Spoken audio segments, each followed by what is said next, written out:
On Monday night at 9 p.m. Eastern and Pacific, my latest documentary will air right here on CNN. It is called The Most Powerful Man in the World. In it, we examine the rise and reign of none other than Russia's President, Vladimir Putin. He's deified in parts of Russia and vilified in much of the West. What can we learn about this man who inspires such passion and who has so much power? Tune in to find out. Again, that's 9 p.m. Eastern and Pacific on CNN. For the documentary and for GPS earlier this week, I had the rare opportunity to interview one of the men who knows Vladimir Putin best. Dmitry Peskov has been at the president's side as his spokesman and top aide for almost 2 decades.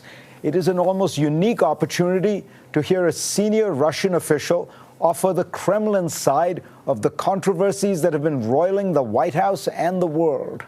I spoke to Peskov from New York. He was, of course, in Moscow. Mr. Peskov, I don't know where to begin with all the allegations about Donald Trump and his campaign and the Russian government. So let me ask you very directly, did the Russian government have any collaboration or serious communication back and forth with Donald Trump's campaign during the election campaign last year? The answer is very simple, no. And the fact that Russia is being demonized in that sense comes very strange to us. And we are really sorry about that, because the whole situation takes us away from the perspective of getting our relationship to a better condition. We quite unexpectedly we faced a situation when Russia all of a sudden became, let's say, a nightmare for the United States, and we sincerely cannot understand why American people and American politicians started the process of self-humiliation. You are self-humiliating yourself, saying that a country can intervene in your election process. America, a huge country, the most powerful country in the world, with a very, very stable political traditions, and you say that a country can easily intervene and easily influence your electoral process. This is simply impossible. This is simply impossible, and when it comes to Russia, I can tell you that we never had, we do not have, and we will not have any intention to interfere in someone's domestic affairs, especially in America's domestic affairs. We will never let anyone to put his nose in our domestic affairs, but we're quite reciprocal in that attitude when it comes to our countries, to other countries. So what was it that the Russian ambassador, Sergei Kislyak, was talking to so many of Donald Trump's associates about? This is his job. He was talking about bilateral relations. He was talking about what is going on in the United States, so we have a better understanding in Moscow. This is what is being performed by every ambassador of Russia abroad, every ambassador of the United States abroad, including in Moscow. Because the more ambassador talks to people in his country of residence, the better job he does.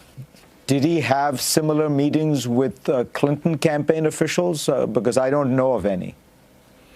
Well, if you look at some people connected with Hillary Clinton during her campaign, you would probably see that he had lots of meetings of that kind.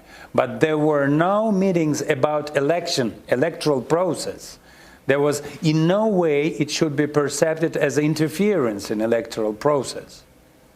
There are lots of specialists in politology, people working in think tanks, advising Hillary or advising people working for Hillary. So if you look at it with intention to demonize Russia, you would probably see that, yes, he was trying to interfere in Hillary's activities. But it would be nonsense, because this is not true.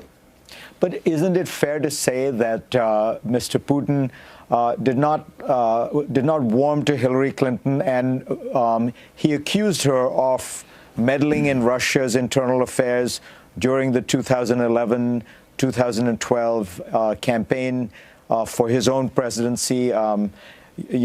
So it does seem as though he might have had a preference for Mr. Trump, given that, in his view, Hillary Clinton had tried to interfere in Russian domestic politics. You would probably recall that President Putin, during election campaign, had never answered directly a question about his candidate of his support. He kept saying that we will respect a choice of American people, and that only American people can and should choose their own president. These were the words of President Putin that he had repeated numerous times during this last couple of years.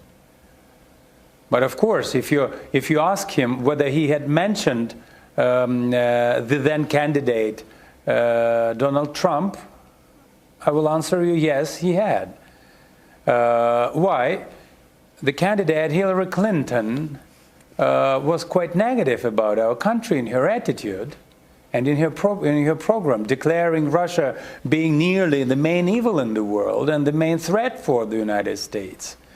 And to the contrary, the other candidate, Donald Trump, was saying that, yes, we disagree with the Russians in lots of issues, but we have to talk to them in order to try to find some understanding.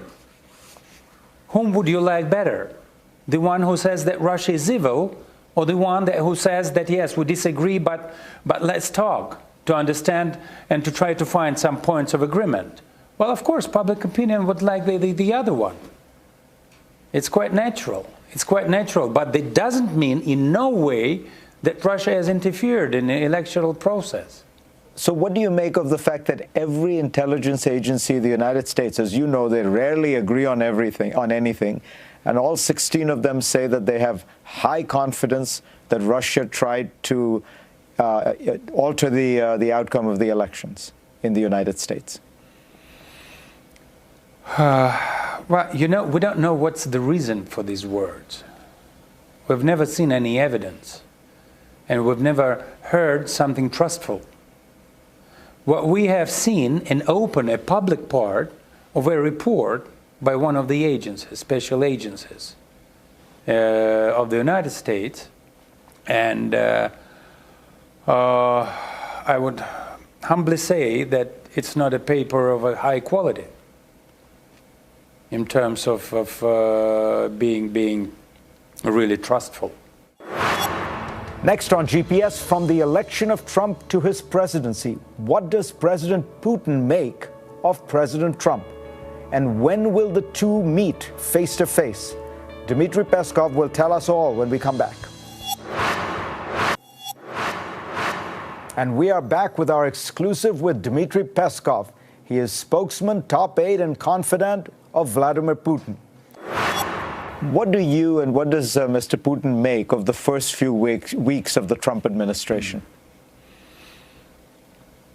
Well, unfortunately, we don't have a proper understanding of perspectives, of future of our bilateral relationship. We certainly would expect our contacts to be more frequent, more in-depth, in order to sit and talk to each other to try to understand. Because we had quite a significant pause in our bilateral relations. And for countries like Russia and the United States, it's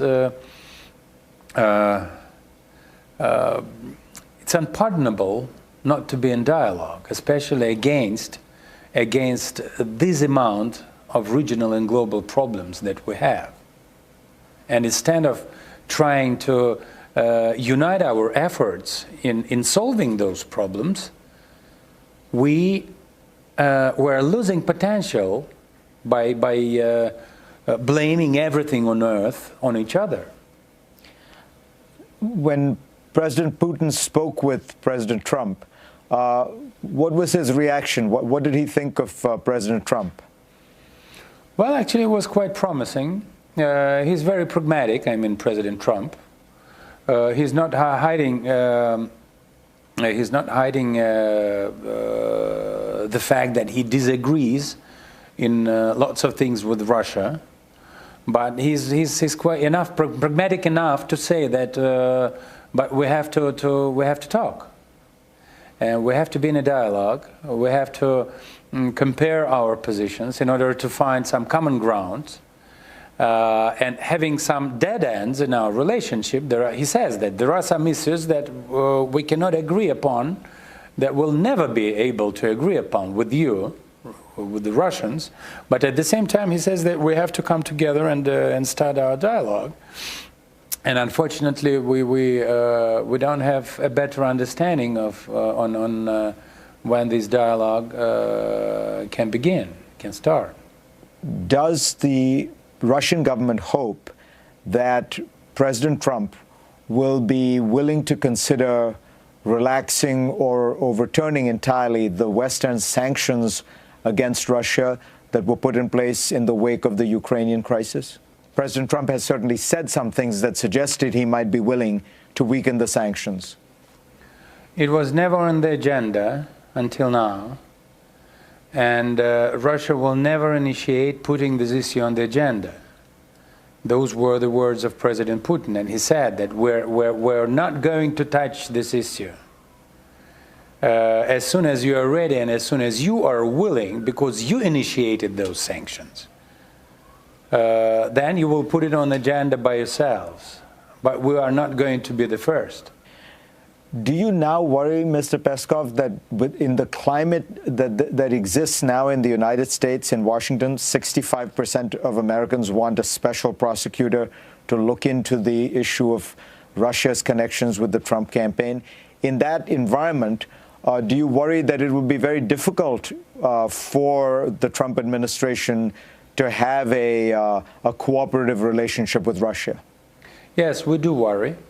We do worry. You know, public opinion, if you load the public opinion with a huge burden of fake news, of these fake blamings on Russia, if you repeat every day numerous times that Russia is guilty of everything, Russia is interfering, Russia is trying to hack everything in our country, and everything that goes wrong in our country is because of Russia. If you repeat it, and repeat it, then you will have more than 65%. So we consider it a real danger for the future of our bilateral relationship, and we sincerely want to see this hysteria coming to its logic end.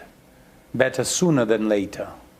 What do you think it's going to look like when Putin and Trump meet for the first time? Well, they will talk to each other. They will talk to each other. Let's skip emotional part. Let's skip protocol part. It doesn't matter, actually. It's important that they just sit in front of each other and start talking. If we don't have an agreement for early summit, then presumably we can expect that they meet each other on G20 summit in Hamburg in the beginning of July. Because this is the first place when they will come across each other. Next on GPS, what kind of a person is Vladimir Putin? What does he like to work for? What motivates him? Dmitry Peskov will tell us.